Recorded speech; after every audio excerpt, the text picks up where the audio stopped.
Remember when you were performing in some kind of a performance, whether it's athlete or your presentation at work, you're doing a public speaking event, you're doing an exam, and everything just seemed to flow seamlessly. You were in the zone, performing at your best, and you just kind of forgot yourself, and you maybe don't remember all parts of it, but you're just in the zone, in the flow. This is called flow, or being in the zone, and it's a performance state. And today I want to talk about how you can increase the likelihood that you'll get into that state, and a little bit of nuances of how to get to that state so you can be as prepared as you can mentally for a big moment in your life. It might be a speech, it might be running a marathon, it might be doing an exam, etc. And performance state, I realized that when I was playing football, that there were specific games that I got to this performance state. And some games I wasn't in it. And there was a direct link between if I got to that zone, if I got to the flow state, and how I performed versus when I got out of it. When I was not in it, I was just kind of thinking, not focused. Thoughts came into my mind, like about something that happened in the past or something that happened in the future. I worried more. I was not in the zone. I made more mistakes, etc. But when I was in the zone, everything just flowed. I was just performing at my best. And I realized that you can actually reverse engineer the process of how you can increase the likelihood you will have this capability to go into the zone. So first, that you want to do is to define how you want to feel before an event. And this is probably nuanced based on the event that you're going to do something that is important for you and that you want to perform well at. And then you have to define, like, do I want to be completely calm? Do I want to be a little bit stressed, but not too much, and most people want to be there? Or actually, do I want to be really stressed? Do I perform best when I'm really, really stressed? So the first step is to identifying the performance state that you perform the best in. And if I'm speaking for myself, I perform best normally when I'm a little bit stressed and not totally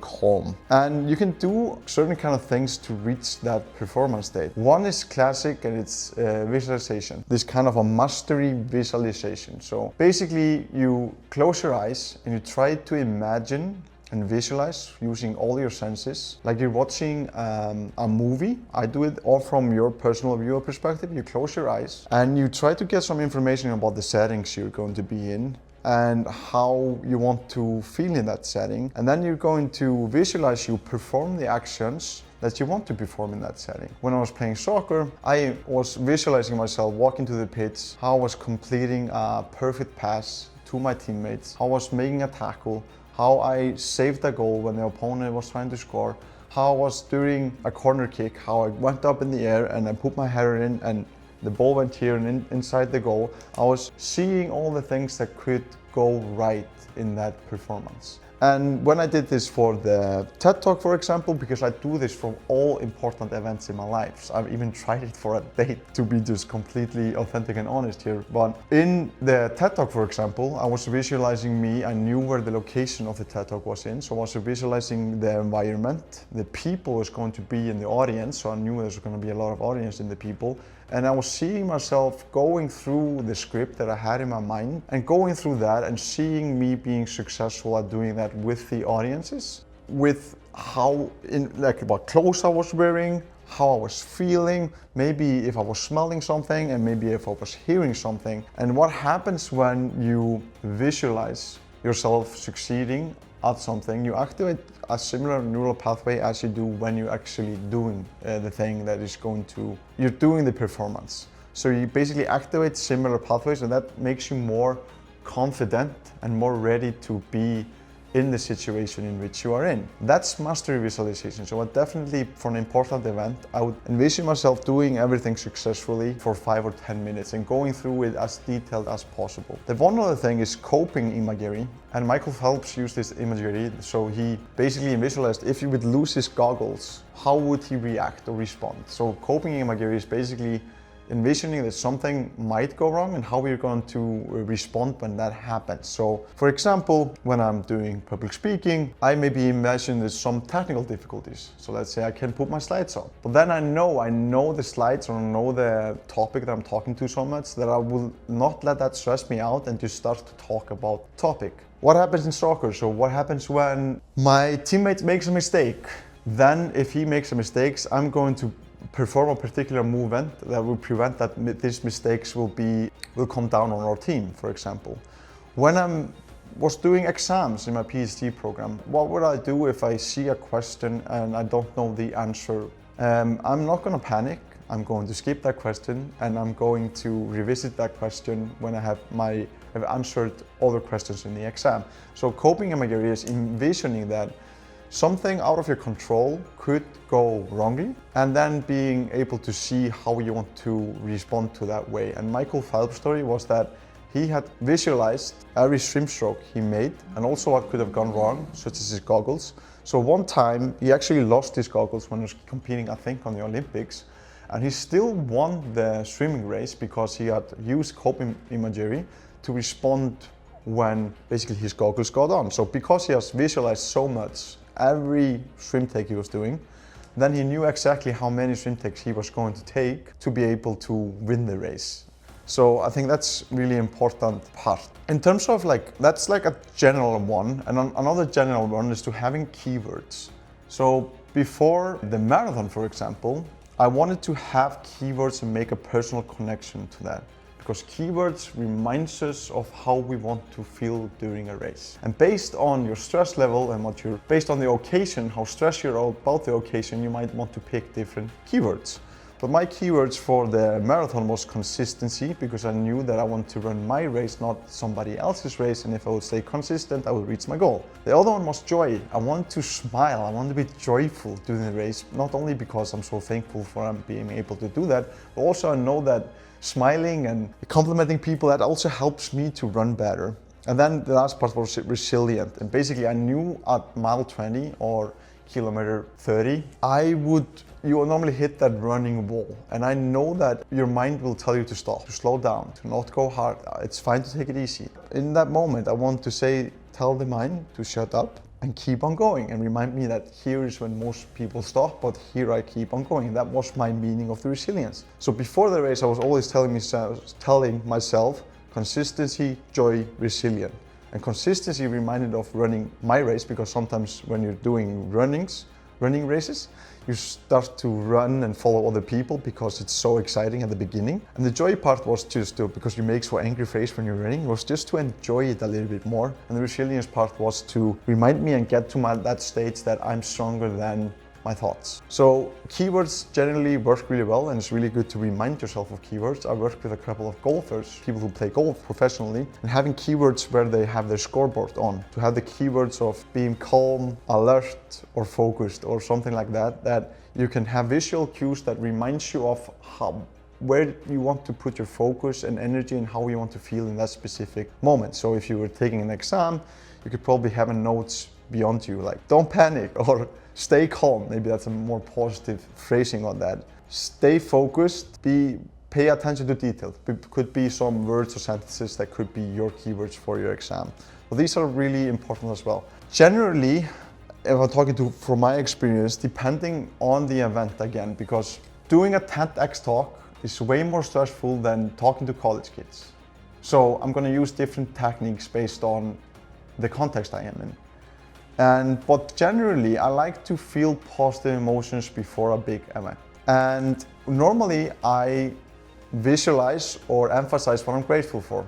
So I do this primary exercise of envisioning somebody I'm grateful for, and just having that person in my mind, or a moment that I'm grateful for, and reliving that and experiencing that for like 5 or 10 minutes. And that boosts my positive emotions. And positive emotions generally makes us more creative, more resilient, etc. And I want to feel positive emotions, especially if I'm going into an exam, or if I'm doing public speaking, then definitely I want to feel positive emotions before I go to the stage. But for some occasions, I don't want to feel a lot of positive emotions. Like when I was playing soccer, I just want to feel focused and like determined and like even angry in a sense. You channeling my anger towards the opponent or to the ball. So that's not always the case, but positive emotions generally are really good at bringing you into the best state that you can be in to perform at your best. And when I experience positive emotions, I'm the most authentic. So what you want to do is basically identifying, as I said earlier, do you want to feel no stress, a little bit of stress, or a lot of stress? And then based on the context, if it's a big thing or a smaller thing, you use different tactics. to bring you up to that performance state or lower you down in that performance state. So things that I do to bring me up to the performance state is all the things that we're doing. So basically I visualize for every important event I have. I infuse positive emotions right before the event.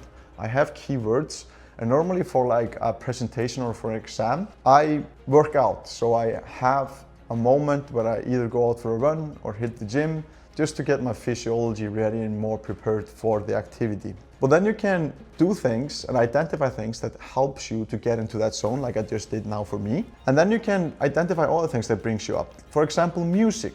Music brings me up. The right type of music brings up emotions within me that helps me become more prepared for an event. But I choose the music carefully based on the event. If I'm too excited, I'm probably not gonna play a loud techno music. I'm probably gonna play something really calm that calms me down because I need to go down to the performance state. If I'm too stressed or too nervous or feel too much pressure and I want to bring myself a little bit down to my optimal performance state, I normally do a breathing technique. So one breathing technique is just to breathe slowly up your nose for 5.5 seconds and then down for 5.5 seconds. Or do like 3 seconds up, 6 seconds down. 4 seconds up, 8 seconds down. 6 seconds up, 12 seconds down. Because generally you activate the parasympathetic nervous system if your exhale is longer than your inhale. And then also if I'm too stressed, I use meditation. So I just take 5 or 10 minutes just to focus on my breath, focus on my body, etc. And then I use self-talk in both scenarios. So if I'm too nervous, maybe I'll tell myself like, Peggy, you're gonna die one day, so why be nervous now? Or I say like, Peggy, yeah, you hold all the worries that you're not gonna perform well, but you have zero evidence that you're not gonna perform well. And you have a lot of evidence, and I count them up, that supports that you're going to perform well. And then also to bring me up, I hype myself up a little bit or put more pressure on me. So if I'm not a little bit nervous as my performance state is, I'll put more pressure on me. Like when I was playing and I didn't have a lot of passion for soccer anymore, I would just put pressure on myself. Like, you're gonna fail everybody. You're going to make a mistake and everybody's not gonna be happy with you. And that brought me up to the stage. So you can use this strategically on identifying techniques that helps you bring you up to your performance states or bring you down to it. And it's different for everybody. I encourage you to test out and try new things. And generally also a routine, having a specific routine for your performance is really, really good. And trying to have that routine pretty consistent, and you can try to change it. For example, eating the same amount of food at the same time, listening to the same music, etc. It's really good for our confidence and clarity on things to do the same thing that's going to prepare us for the big stage. So these are some of the tools that I use to perform optimally, whether I'm running a marathon, I'm doing public speaking, doing a podcast appearance, I'm going on a date even. I use music, positive emotions, visualization, keywords. Then I use breathing, self-talk, meditation, and all of that to bring me either down or up to the state. And if you do this, it doesn't have to take a lot of time to do all of this. It just needs a little bit of practice, and you develop it over time. You don't have to have the perfect routine. But if you identify your performance state and then you play out with what are the things that brings me up to my performance state or down based on the context, your performance is going to get better. That's just 100%. So all successful athletes and business people have somewhat of a routine or mental preparation before something really big happens in their life. So try something of it out. Ask me if you have any questions. I'm happy to help, and I hope that this gave you some valuable information to apply into your own life and test it out. And I want that your performance increases in whatever you're performing into. But yeah, I think that's about it. So thank you for being here, and I appreciate you, and keep crushing it.